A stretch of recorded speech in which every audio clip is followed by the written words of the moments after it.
This game was requested by Invisigoth on my Steam Curator group. Thank you very much for your request. If you couldn't figure out by the title, it's a fishing simulator game.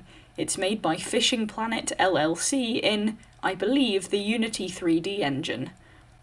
It starts with naming yourself and then a create a character screen, and a pretty funny one considering that you can only change gender, face, hair, and your trousers for some reason, as if everyone who fishes wears plaid shirts and it's mandatory for you to do so. Sorry girls, this is what peak fisherman body looks like. You can change eye colour, but you can't change your shoes, colour of your hair, or things like that. After choosing to be male or female and deciding between any of the 5 male faces and 4 female faces, 3 choices of incredibly similar hair types for both, and 3 shades of trouser colours, you can enter the game. You load into the tutorial with a lot of things on your HUD initially to get to grips with. The top left gives you the time, day, temperature in American units, weather, wind, fish hut size, and max weight capacity. The top right gives you your bait type, and the bar on the right was beyond my understanding, as was the little circle in the bottom right with the arrow in it. There was also an indicator for cast distance, which did make sense. It's WASD to move, shift to run, which you can use to wander around the lake you're on and move fishing spots or explore the surrounding area. The movement wasn't particularly smooth per se, a little bumpy if you run, kind of like you're shuffling a bit, but it's not that bad. It told me left mouse to cast the rod and right mouse to strike once something bites, and left mouse again to reel it in. You have a choice to keep or release the fish that you catch, but it encouraged me to keep it. I saw what, at the time, I thought were NPCs fishing alongside me, but these were not NPCs, which makes me feel a little bad about the fact my first instinct was to clip through them and stare at them as they fished with their fancy setups. The numbers next to people's name denotes what level they are in the game, by the way, so these were pretty high-level players. Whilst I'm here, I'll mention that the game doesn't seem to do overly well with realism when it comes to the players and models. Obviously the limited character creator is a first sign of that, but also some of the animations don't work too well, with rods floating into people's hands and then people themselves just disappearing randomly. However, I can give this a pass since the only relevant part of your player that you can see is their hands. The rest of your model only exists so that other players around the lake can see you, and you're not just a floating pair of hands with a rod in them. And also on this note, you may be wondering why there are other players in my game tutorial. This is because the entire game is run on online servers. Yes, you have to be connected to the internet the entire time you play this game, and if your internet goes off, you will be forcibly ejected from the lake and the game entirely. You join into random servers with other people to play and for the tutorial as well. I had a little browse through the menu after that, not that I really knew what I was looking at the time for the most part, but I did find different stuff to your standard free-to-play MMO. In the inventory tab there are tabs for backpack, home, specials, templates and licenses. Your backpack contains all of the things you want to take to the lake with you. You can only carry limited things, and all the rest of your stuff stays in the home tab. You can swap stuff back and forth between the two with an easy drag and drop when you're in the main menu and haven't travelled to any location. This at first isn't really relevant, but later on when you need to start swapping setups, you will have to go to a lake with one, then leave and swap out all of your stuff in order to come back and use the other setup, since you won't be able to carry 2 rods and a different lure or line to the one that you already have equipped unless you've bought other storage, but we'll come back to that. Specials is for special items, funnily enough, usually things that are event or theme related or are found during the game. Templates allow you to save a standard loadout for a standard rod, so you don't have to reassemble the whole thing every time you go in. This will probably be pretty useful when you get hold of a rod stand and have multiple rods active at once. Your licenses section is where the licenses you have to fish at other locations are stored. Again, more detail to follow. There's also a shop which contains a lot of stuff. Rods, bait and lure types, licenses and customization items for your player, all of which do have actual in-game benefits, like glasses that help you see fish under the water, and jackets that help you carry more tackle, stuff like that. Your reels, lines, bobbers, and other standard stuff are all in there, as are things like boats, which you can eventually buy and go sit out in the middle of lakes and stuff, presumably. I never saw anyone use one at any point whilst playing, so I'm not sure how common they are. There's a premium section separately to the store, which is where you can buy bundles of equipment and stuff with skins, and Baitcoin, all for real people money. Otherwise, all the stuff in the shop is bought with in-game currency, and it's laid out like an actual online store with sorting buttons down the side and all. You have two types of in-game currency, consisting of notes, which you can earn through challenges and catching fish, and Baitcoin, yes, that's right, Baitcoin, which can also be earned through challenges and achievements. You can convert notes to Baitcoin at a cost of 100 notes per singular coin. The Fishing Planet exchange rate isn't particularly good. Speaking of challenges, there's a missions tab which consists of daily quest-esque goals. You have exploration tasks at each new location you unlock as you level up, which consist of catching one of a handful of types of fish, or can include other things like clearing out rubbish by catching rags or anything that's not fish really, fishing at night a certain amount, catching a certain amount of trophy fish, stuff like that. You get items, money and Baitcoin as a reward, and you can choose to track whichever mission you want so it appears on the screen, and will light up the location the mission is at in yellow on the world map. There's also a sports tab containing challenges you can enter, but I will talk more about those later. On the world map you have even more options. You can select a location and see the weather forecast, the peak fishing times, the types of fish you can catch there with a short description and a tick at the side if you've caught them and what variations there can be, if there are normal and trophy versions of them for example. The locations on the map are all real locations on our planet Earth, modelled after the actual fishing spots. It shows you what license you have, and if none, you can also buy them from there too. You can get a normal license which may need you to release certain fish and restrict your fishing hours, and you can buy the license for a certain amount of days, or permanently if you have enough Baitcoin. There's also an advanced version that usually has no restrictions. You unlock more locations the more you level up, and the cost of licenses goes up, as does the cost of travel to those locations. You can chain locations, I believe, and make a kind of fishing road trip over a series of days, and it will give you a total cost for the whole thing as a summary. I'm not really sure how the game works out travel costs, since the lake that you start off at is in Texas, and you can travel all the way to a lake in the Czech Republic for 120 notes, but if you want to travel to the Rocky Lake not that far away from the original one, you have to pay 2,000 notes. This means that, like discussed earlier, if you need to leave a lake to change your rod loadout because you can't carry enough tackle in your backpack, it's going to cost you to travel back once you've left. You either need to plan carefully what you're going to take, or make sure that you've purchased some form of further storage before you try going to the more expensive locations so you can still make a profit. Licenses that you purchase are active for real life hours, so if it's 9 PM on a Monday and you buy a 24-hour license in-game, it will run out at 9 PM on a Tuesday. And you can leave and return to the lake you have the license for as many times as you want in the meantime.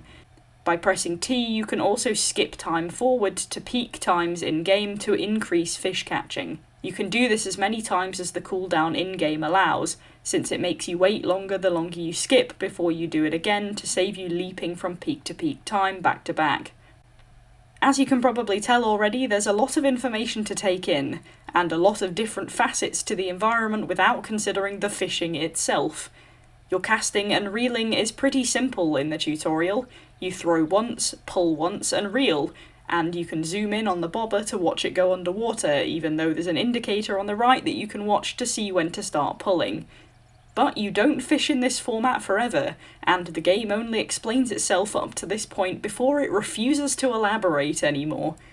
As someone who knew absolutely zero about fishing, I can tell you that I now know a bit more than zero about fishing, but still not all of it, and I have no confidence that anything I know is actually right. In fact, most of my tactics to play this game came from googling how fishing works, and having to read in basic terms what all the pieces of a fishing rod do, and luckily I found an idiot's guide, One so idiot that it even told me what a fishing hook and rod were. This is where I learned that the hook with bait can be substituted for a fishing spoon or a fly, since lures and bait have the same purpose of attracting fish to bite. However, this still didn't exchange over into the game very well, since it gives you a rough guide of what baits and lures fish like, and it can tell you that some are deep living or bottom feeder fish, which might determine how low you let your hook hang below your bobber. I didn't know that's what this bar was for a long time. Or if you choose to use a spoon instead of a hook and bobber. But there are also numbers on all of them, and they all have different weight-bearing loads, and you might use a bait the fish likes, but it might only live in a specific part of the lake, or there might be peak times to catch it that aren't the actual peak times on the chart of the day that you visit, so you keep catching other things instead, and oh my god, can someone just tell me what the difference is between these two things that look exactly the same? I don't know what— Okay, I cheated.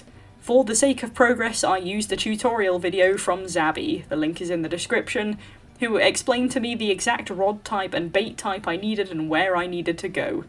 I also learned through him that you have a map of the lake that you can use that shows the depths of each part, and you can set markers on the lake which appear visibly so you can aim at specific places. You're limited to 5 maximum over all the locations you can visit, but you can buy more. He also mentioned reeling methods if you use a spoon lure, because it turns out that all you'll catch is a cold from standing around if you leave the spoon lay on the bottom of the lake and wait. You have to reel in slowly and either do little bits with pauses, called the stop and go method, or you reel in constantly and jerk your rod up and down, which is called twitching. I also activated something along the lines of straight and slow by accident, but never consistently managed to do that. What this also made me realise is that the arrows on the right hand corner are the speed that you reel your rod in at. When you snag something, the game auto-ups it to the fastest speed, but for reeling in to get a fish to bite, you have to go slower, otherwise you'll just be constantly throwing out and reeling in too fast for anything to bite, and your lure will lift to the surface, which is not where you want it to be for bottom-feeding fish. At risk of stating the obvious, the fishing part is where the realism really kicks into play. You obviously have to wait for fish to bite, and if you pick an off-peak time or don't have the right equipment, you'll be waiting a long time. As said, the catching of fish is a multifaceted puzzle. You have to have the right rod set up to load bear the fish you're wanting to catch, and your line can't be too strong for your reel or rod. You have to have the right bait or lure of the correct size and type, or the correct hook size for the fish that you want, the right length on your line to allow you to get as deep or as shallow as you need. You need to be there at the right time, in the right location, with enough space in your inventory to carry the equipment you need to catch the fish you want. You have to be careful of environmental hazards when you cast, because you can get lines snagged on things under the water, which might result in you having to break your line, which will make it shorter in total, and if you only have one lure remaining, you have nothing left to fish with.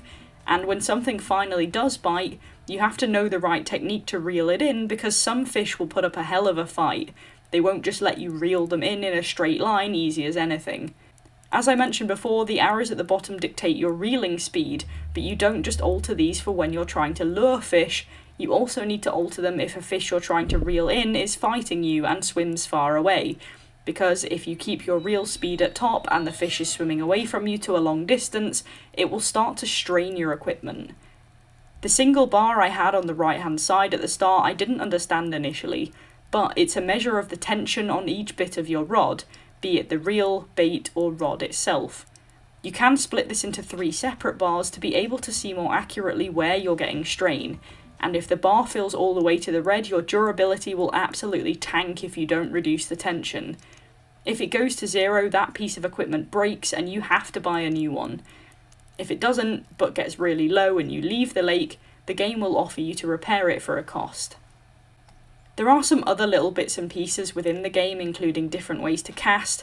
Originally you get taught just to left click to cast and right to strike and then left to reel, but by clicking F11 you can convert to overhead casting, which can be done 2 ways. The first is just to hold left click to raise the rod and wait for the bar to raise up to the power level you want to throw it at, and then left click again to launch. And the other method is to right click to bring up a blue target marker, then left click when it's in position. The bar will raise again, and you have to left click once more when it's within the white marked zone on the bar to launch at the right power level. If you have a bobber, it should land upright when you get it in the target zone. If you don't, the launch will fail and the cast will either fall short or the bobble will land on its side. You can try and pull it around by turning and right-click to lift your rod to get it to stand up more if you want, but you can still catch stuff with it on the side. Once you catch a fish, you can inspect it. You can also take a photo of yourself with it, which is pretty entertaining when you try to get the most underwhelming fish photo ever, like this one I took with the skeleton of a fish that I caught. Because I'm a pro. Hell yeah. It also outlines how Oblivion NPC your character looks, but as I said, I'll let that pass. I'm looking forward to my retirement. Long days in the stable with the horses, long mornings in bed, and best of all, no more fish. The best way I can summarise this game is that it's a very accurate fishing simulator that doesn't cater very well to people who don't know anything at all about fishing. I get that sometimes games don't want to hold your hand, but the game introduces you to the bare minimum of the most simple casting style, which you usually only use for the first hour, if that, and doesn't make any efforts to elaborate into the different types of fishing with lures rather than hook and bait, the methods to catch fish with lures, the way to reel in fish that are fighting, how to overhead cast, and any information at all really about what the appeal for some equipment is as opposed to others. To me, other than the number of fish weight it can hold, most of this equipment looks exactly the same. There's a huge range of customization you can do with your setup, with 3 types of lines, a mix of rods, different shapes, sizes and formats of bait and lures, different storage methods with keep nets or a thing that has a clip that goes through a fish mouth and gills so that you can hang it in the water after you catch it so it can't escape but doesn't die. You can get stands for rods and have multiple rods active fishing for stuff at the same time. You have your bigger tackle boxes and all of your accessories. The game has a help section embedded within, but it really doesn't go very far to explain any of the stuff I mentioned. The whole aim of the game is to be able to catch a whole variety of fish, to earn more money than you spend on your daily license and travel cost, to make a profit at each place you visit so you can upkeep your equipment and buy new stuff, level up and unlock more places to catch more fish. There are other minor things to factor in, like that you can get fined for taking home fish that you don't have a license to take, and of course you incur the cost of travelling places as you would in real life, though as said, some seem a little counterintuitive. If you're really super good at it, you can get yourself involved in challenges. The game has an overall ranking and leaderboard in the menu for people as they level up, and you can get extra XP, money, and Baitcoin from the prize pool of challenges. The challenges happen at set lakes with predetermined times, and you can apply for them as long as you're within the designated level cap and you pay the entry fee.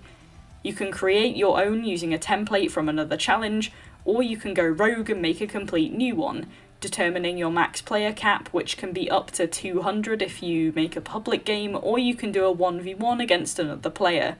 You can also determine the restrictions on equipment, allowing only certain types of rods, baits, lures, etc. The aim of the game isn't just catching the most or the biggest fish, they also do challenges for you to catch the smallest fish, or to get the biggest size difference between the largest and smallest fish in your net, for example. In some challenges you have to keep the fish for it to count, in others you can release them, but the game will track what you've caught. There can also be secondary objectives which you can win too. For example, if you do the largest size difference one, you might also get a secondary prize for catching the largest fish out of everyone's large fish. It's a good looking game too. Obviously you're going to be staring at water and weeds for the majority of it, but there are little insects flitting around to add to the realism. You can see the fish moving underneath the water sometimes, and of course the environment matches to day or night, whichever you choose. It's not 100% realistic visually, but it's enough to do the job, and the lakes I managed to unlock in the first 9 levels weren't too samey. If you're looking for a game full of thrills, this probably isn't the game for you. You can probably tell that by watching the gameplay, though it can be a little exciting when you're trying to wrangle a fish in for a solid 3 minutes, but you really do have to be prepared to be patient. If you play this game without cheating, then good luck, because with the amount of variables you can have to your rod and setup, which may be a bonus for those who know what they're doing, there are also a lot of ways that you could do it wrong, making it a double-edged sword. And really you have no way of knowing which part of your setup is the part stopping you from catching that crucial fish. The pros you get on each fish is kind of vague, and you could try all different types of bait, but your hook might be the wrong size, or you might need a lure instead, or your line might not be strong enough, or the wrong type, or your reel might not be strong enough, or your rod might be the wrong one, or you might be in the wrong bit of the lake, or your leader line might be the wrong length, or maybe the fish just doesn't like the colour that you chose for your default fishing man jeans to be. Without cheating, anyone completely unfamiliar with fishing as a concept is going to have a really hard time, a lot of that time spent on trial and error, but as with everything there is always capacity to learn. It's just that the game itself doesn't particularly help you that much with it. As far as my limited, but now fractionally larger knowledge goes, this is a pretty accurate fishing simulator with nice graphics, lots of customization options and progression opportunity, decent challenges, new locations and constant missions to keep it interesting, some funky fish types like skeletons and ghost fish, and they did some Halloween challenges too for a theme and may do more. The game has no audio other than quiet ambient noise and sound effects during gameplay, so you could play your own music in the background if you don't want to listen to your own breathing, but there is music in the menus. Because it's permanently online, you might get another man's tackle in your face when you least expect it, and you may have to deal with other players' chatter.